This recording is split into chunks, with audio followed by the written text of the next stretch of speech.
Olá, esse é o primeiro estudo da série Profecias de Esperança, feito com muito carinho para você, pelos seus amigos, os adventistas. Hoje com o tema Compreendendo as Profecias.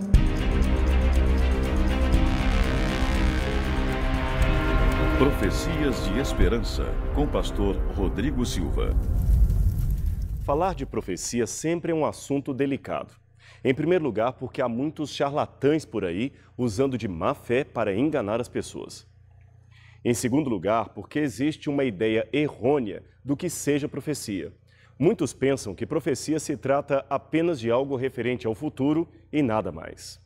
Talvez seja por causa dessa curiosidade ou até mesmo avidez por saber previamente o que acontecerá no dia seguinte, que as pesquisas de opinião pública realizadas pelo Instituto Gallup em várias capitais do Brasil revelam entre 60% e 70% o percentual de cidadãos adultos dispostos a acreditarem em gurus, videntes, astrólogos e cartomantes.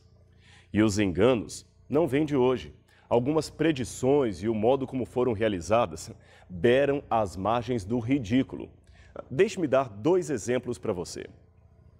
Em 1806, a pacata população da cidade de Leeds, no norte da Inglaterra, foi dormir segura de que o mundo iria acabar antes da virada do ano. E sabe quem profetizou aquilo? Uma galinha. Isto mesmo, uma galinha que punha ovos contendo profecias. Vários desses ovos tinham a frase "Jesus está voltando" ou "O mundo vai acabar antes do fim do ano". Muitos testemunharam que haviam visto o momento em que a galinha punha os ovos, já com a inscrição envolta na casca. Mais tarde, porém, descobriram que era o próprio dono da galinha que, minutos antes de trazer o animal para exibição pública, introduzia ele mesmo os ovos já previamente escritos no interior do pobre galináceo. Ele acabou sendo desmascarado, é claro, mas a essa altura já havia enganado muita gente. Outro caso absurdo, e desta vez misturando prognósticos e superstição, envolveu um primeiro duque espanhol. O general Emílio Mola Vidal, um dos principais políticos da Guerra Civil Espanhola, foi enganado. Ele morreu num trágico acidente aéreo em 3 de junho de 1937. E de acordo com o jornalista e escritor Sidney Harris, quando os camponeses retiraram seu corpo do aeroplano, perceberam que o general estava sem botas, calçado só de meias. Um irmão do falecido então explicou que uma vez uma vidente dissera ao general que ele morreria calçando botas. Por isso, ele retirava os sapatos todas as vezes que viajava de avião. Já pensou? Eu poderia dar muitos outros exemplos aqui, até mesmo modernos, recentes, mas você já captou o que queremos dizer. Algumas profecias são tão óbvias e enganadoras que mais parecem uma música romântica quando você está na fossa, ou seja, qualquer uma contará a sua história. E quanto às profecias bíblicas, seriam elas mais uma crendice popular? Essas indagações também foram feitas no passado, nos tempos em que o Novo Testamento estava ainda sendo escrito. Afinal, os primeiros cristãos não eram os únicos a apresentarem profecias perante o povo. Oráculos gregos e videntes sibilinas eram muito comuns no tempo do Império Romano. As sibilinas eram mulheres escolhidas pelos deuses para servirem de videntes perante o povo. Elas eram muito populares na Roma antiga e peregrinos vinham desde longe apenas para ouvir os seus conselhos e profecias. Templos especiais, chamados de oráculos, também foram acomodados para acolher o seu ofício. A fama das profetisas era tão grande que até moedas de denário foram cunhadas em sua homenagem. Este era o seu principal santuário em Delfos, uma região vulcânica da antiga Grécia.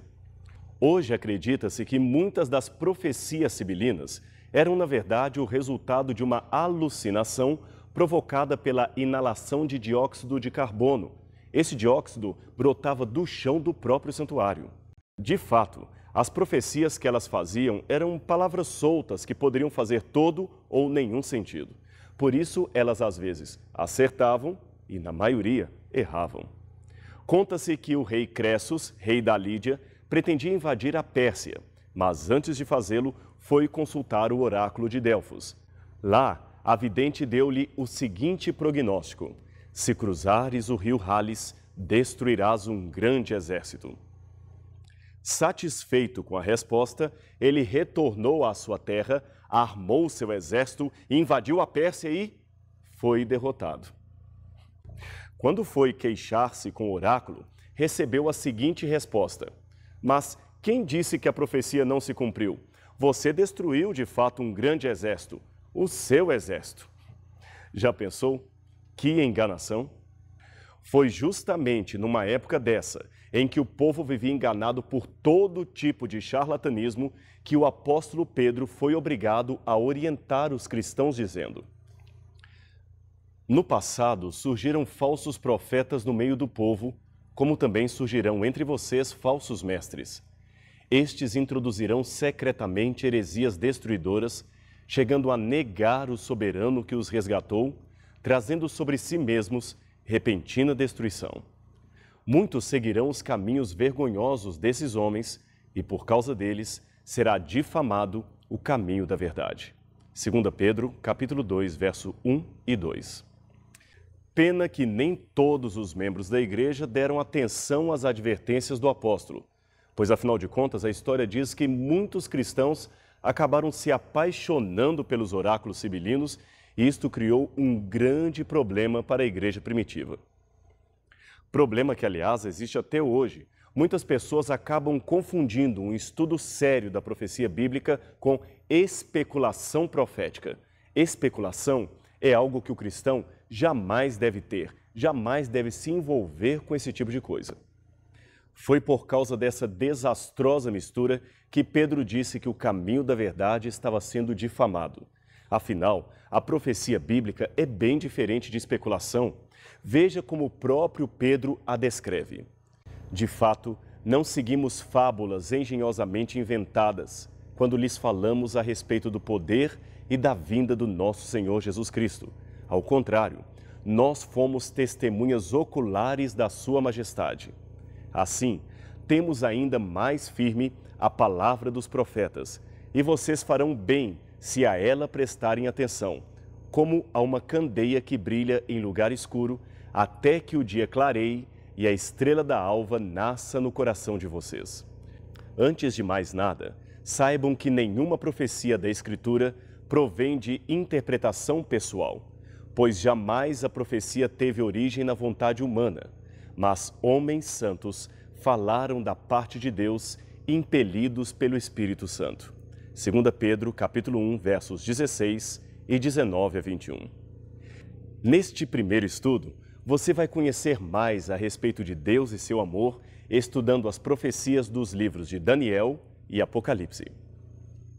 O Apocalipse é mais conhecido que Daniel, mas ambos, um no Antigo, o outro no Novo Testamento, têm praticamente o mesmo perfil literário e trazem importantes profecias acerca de como Deus age em meio à atividade humana. Por isso mesmo, essas partes da Bíblia receberam o nome de profecias apocalípticas. Mas lembra do que falamos sobre a falsa ideia que se tem de profecia? O propósito da profecia bíblica não é apenas revelar o futuro para curiosos. É, antes de tudo, revelar a ação de Deus na história deste mundo. Veja que interessante. A palavra apocalipse, que hoje dá tanto medo em muita gente ou inspira bandas de rock e heavy metal, não tem na sua origem nada a ver com o uso popular que se faz dela hoje. O título Apocalipse, que aparece no início dessa antiga Bíblia do século XVI, é uma palavra grega formada de dois vocábulos. Primeiro temos a preposição apó, que quer dizer para longe de, e em seguida o substantivo calipto, que quer dizer sombra. Você se lembra de uma árvore chamada eucalipto? Pois bem, eucalipto vem do grego e quer dizer boa sombra, eucalipto. Logo, apocalipto também quer dizer para longe da sombra, fora da sombra, logo, revelado. Apocalipse, portanto, é o oposto de escondido, secreto.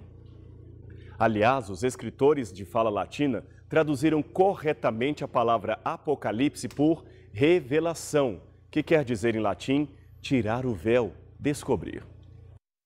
Portanto, se alguém lhe deu uma informação de que Apocalipse significa algo secreto, destinado apenas aos iniciados numa seita qualquer, saiba que isto não é verdade. Ali no Apocalipse está a revelação de Deus, está o que ele deseja que todos conheçam.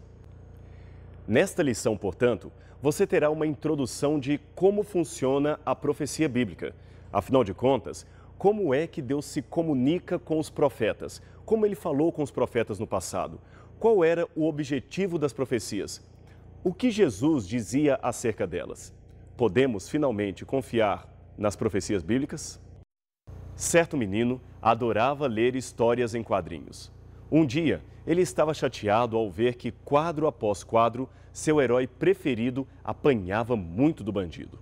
Ansioso com as cenas, ele resolveu marcar com o dedo o ponto de sua leitura e pulou para a última página do gibi. Como era de se esperar, lá estava descrita a vitória final do herói sobre o vilão. Satisfeito, ele volta à leitura onde havia parado e, com um sorriso maroto, continua lendo as ações do inimigo. E a cada brado de felicidade do malfeitor, o menino dizia: "Se você soubesse o que eu sei." Esse é o sentimento que as profecias nos oferecem. Elas não somente mostram a mão de Deus por detrás dos acontecimentos humanos, como também permitem uma olhadela na última página da história. E lá está claramente escrito que aqueles que estiverem firmes com Deus vencerão, porque a vitória do Cordeiro também é a vitória do povo de Deus. É a sua vitória. Quer descobrir esta e outras importantes verdades das profecias bíblicas? Então agora comece esse estudo, mas antes é importante orar pedindo a orientação e a direção de Deus. Incline agora a sua cabeça e faça uma oração junto comigo. Amado Senhor, no precioso nome de Jesus, pedimos a orientação do Teu Santo Espírito para o estudo da Bíblia Sagrada. Que possamos agora, Senhor, sentir a Tua presença. Que os anjos possam fazer parte deste estudo, nos ajudando, nos auxiliando, nos dando a sensação de que este lugar tem agora uma atmosfera celestial. Saiba, Senhor, que nós Te amamos muito. Queremos aprender as Tuas verdades e colocar em prática a Tua vontade para a nossa vida. Fica conosco, pois em nome de Jesus nós pedimos. Amém, Senhor. Então, um bom estudo para você e a gente se vê na próxima lição. Até lá!